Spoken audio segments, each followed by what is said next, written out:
So Queensland has put in the adult time, adult crime laws, but in the next interview, it says that we have no youth crime. It has lowered 6% and 9% less car crime. Here she is asking the Minister for Police. So where's the crisis? Oh, well, there is no crisis. Depends who you ask. But hey, I'm just a politician that talks.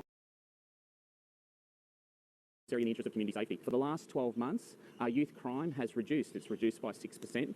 The number of vehicles stolen by youths have come down 9%. And whilst there's still more to do, because we need to make sure that people are not only safe, but they feel safe, certainly we're seeing a positive emerging trend. But since 2018-19, the number of serious repeat offenders increased by 65% over 4 years.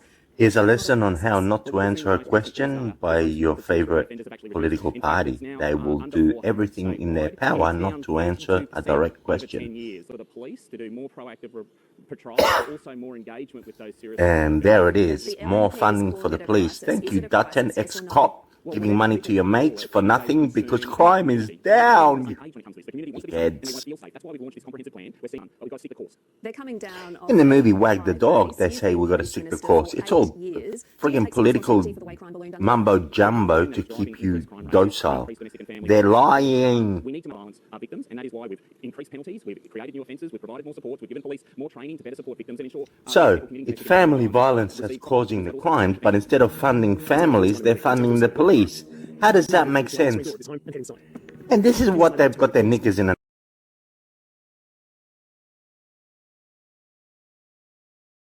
Your life. Kids have been doing this since I was little. Resolved in the affirmative. So they notice that they steal cars and they post it on YouTube, TikTok, Facebook, Instagram, Snapchat. So what if we get the kids off the social media platforms and then they won't steal cars and post it online? Bullshit. But what's online that's so dangerous for kids apart from corn? In the America, here's a pilot saying what he saw, what to do, trying to film it, but they're scooting around really quick so they see it's like a light, but it's not a light because their machinery sounds an alarm that they're going to hit an object. So they don't sound. The alarms don't go off when it's just a light bouncing off a satellite light. Satellite lights? No, they're not. They're actually machines of some kind. Listen to this for a bit. Circle-shaped object that's zipping out over towards the ocean. It disappears for a little bit, and then it zips back in about 20 miles from us off the right side of the aircraft. It's picking it up on TCAS. It comes back in, and then it zips back out over the ocean at a rapid rate of speed, faster than anything I've ever seen move. One on the Fox. I'm trying to get a video of it. The one that was at our altitude that would come up to us and sit for about 3 to 5 seconds, and then it would go back out over the ocean, over the horizon. We're seeing 3 or 4 targets. Yeah, they're all altitudes up and down. It's pretty crazy. One researcher suggests it's a light bouncing off a Starlink satellite over the Pacific Ocean, catching the eye. It's funny how we believe more in talking heads from the television than actual professionals. I've never seen. So, the whole problem with the nuclear subs, why is this urgency to get our hands on nuclear submarines? What's the deal with all these powers creating the need for submarines? When did this start? What have they found underwater that they need submarines to keep exploring? Use our democracy. How lucky are we to have a democracy? The AUKUS alliance is being hailed as a historic move. Yes. We spend close to $400 billion over the forward estimates. Now, at some point, the PM is going to ask a very simple question. In order to protect us from which enemy? It's so hard to say. $400 billion, pick one. A regional player. Specifically, Colonel? An Indo-Pacific regional player. More specifically? Indo-Asia-Pacific. That's broader. Who are you leaving out? Europe? Yeah, I sort of need a country. Or an unaligned player. No, a country. One that won't threaten us. Just one. I'll name one and you just nod. Yeah. And what exactly are we protecting? Strategic interests. Specifically, Colonel? Indo-Asia-Pacific strategic. You know what? I'll say it and then you nod. Our trade routes. And who is our number one trade? Yeah, so under this scenario, we're spending close to $30 billion a year to protect our trade with China. And that doesn't strike anyone at this table as odd? Okay. Restraint is the name of the game in this budget. The words of Jim Chalmers, the Treasurer. Is it restraint to spend... And now we come to the big divide between the multi-billionaire rich and the poor. It's getting wider and wider, and they're spending money like it grows on trees. $40 billion on subsidies for fossil fuel companies. It seems that when the Treasurer preaches restraint, that applies only to everyday people. In reality, this government is on a reckless spending bin. So we've gone from for the very wealthy, for big coal and adult gas time, youth crime adult time, $600 billion for the big corporations and billionaires. to the social media ban for under 16s, $600 billion to the nuclear submarines and the nuclear bases in Australia. Why do we need the nuclear subs? The drone footage, they're not for defense. They are for something else, those submarines. The drone footage in America and the spending, how much money they're spending on resources that we don't need, but they seem to think we do. to secure its strategic interests, which, mind you, does happen to be the interests of its biggest multinational corporations. So here we are spending a lot of money on submarines, and there are three things that happen in the Antarctica that point to the need for submarines. Now, listen to this. Ancient stories and occult beliefs revolving around these hidden subterranean realms. So he's saying that there's been talk about a world inside our Earth for a long time. There are lots of stories about it, actually. To this day. And a famous American explorer who flew into an inner Earth entrance by accident and documented this world firsthand. Tell you more about the surface of the moon than we can the surface underneath our own oceans. It's the most consistent themes that we find in ancient cultures when we travel around the world is the Now you might zone off now, stupid conspiracy theories, but keep watching. This guy, this decorated explorer and aviator wrote something in his personal journal and kept it away from government hands. General Richard Byrd flew reconnaissance missions over the North Pole. Byrd allegedly reported in his private journal about a mysterious land beyond the North Pole, which he called the center of the great unknown. Admiral Richard Byrd was able to fly to the North Pole and back and recorded flying over lush green areas where none should have been. And then 3 years later, he flew over the South Pole.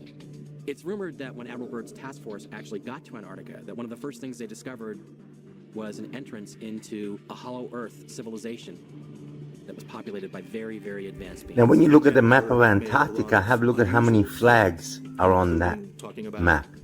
How many nations own a piece of Antarctica and how many research facilities are down there. Not all we want to know about penguins. I mean, Morgan Freeman told us everything we need to know.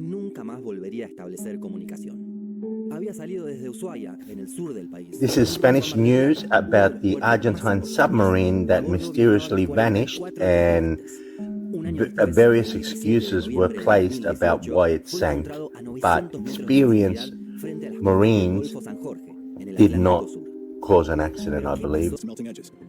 On its southern side sits a deep bay known as the Ross Sea. Here that America's McMurdo Station has become a hub of international polar exploration. The cliffs of the iceberg are an incredible 9 stories high. But about halfway up, there's a strange dark smear visible in the pristine ice. As the ship gets closer, it looks like debris stuck in the iceberg. But what is it? In Antarctica, planes go missing at an alarming rate. So maybe these are the remains of a plane that crashed into the side of an iceberg? Of wood and large pieces of canvas are sticking out of the iceberg's face. Sections of canvas appear to be large pieces of tarpaulin. The wooden boards look like the interior walls of a hut.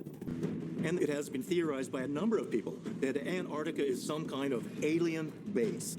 So the reason I put this up is because the witnesses say that spacecraft came out from the sea, from the ocean, and didn't even move the ocean at such speeds.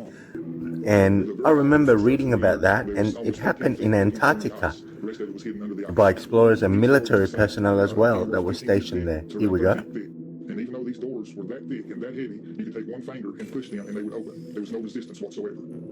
In January of 2015, a U.S. Navy flight engineer who served with the Antarctic Development Squadron at McMurdo for 14 years came forward to investigate reporter Linda Moulton Howe with bizarre accounts of his time in Antarctica. From about 1983 to when he retired from the Navy in 1997, he was in all kinds of what they call Antarctic Squadron expedition missions that included rescuing people in and out of various places. In all these trips, nothing of a high strangeness had occurred, and then all of a sudden it was one thing after another.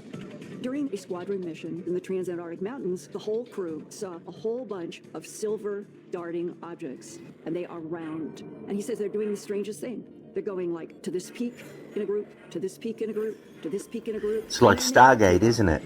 But it's important that you understand what kind of man Richard Byrd was. He was not some pseudoscience conspiracy theorist kook. He was a legitimate badass. Here are the bullet points. Richard Byrd reached the rank of Rear Admiral by the age of 41, the youngest admiral in Navy history. Now, that by itself is impressive. This guy, He was a recipient highly of the awarded. Navy Cross, the Flying Cross, and the Silver Life-Saving Medal. In all, he received And then he citations and writes in commendations, his including personal 9 for journal bravery, that 2 he for extraordinary sees heroism. a He mammoth. was, to this day, one of the most And then no one believes in the him. history of the Navy. Now, his resume goes on, but I think And if Admiral Byrd says he after wants to be his the first man to fly encounters over the North in Pole, Antarctica, he he goes and if to the United States Chile sends a major expedition and to the gives South Pole various to interviews. I conduct a can't top find secret them. mission, well, there's no more qualified So they've person on the covered face their of the earth tracks to very lead well. than Admiral But then Richard after P. the Byrd. debriefing, Operation he High never Jump commenced mentions in it again. August 19th. Mission was the cover story. No personnel training or equipment testing ever took place. No practice maneuvers. No military exercises. No scientific study of any kind was ever done. According to eyewitness testimony, declassified records, and Byrd's own journal, Operation High Jump had other purposes. One goal was to extend American sovereignty over the Antarctic continent, something that was denied many times publicly by the U.S. government. The other goal was to locate and destroy the secret Nazi military complex known as Base 211. Only meant to be a 6 to 8 month mission. After just 40 days,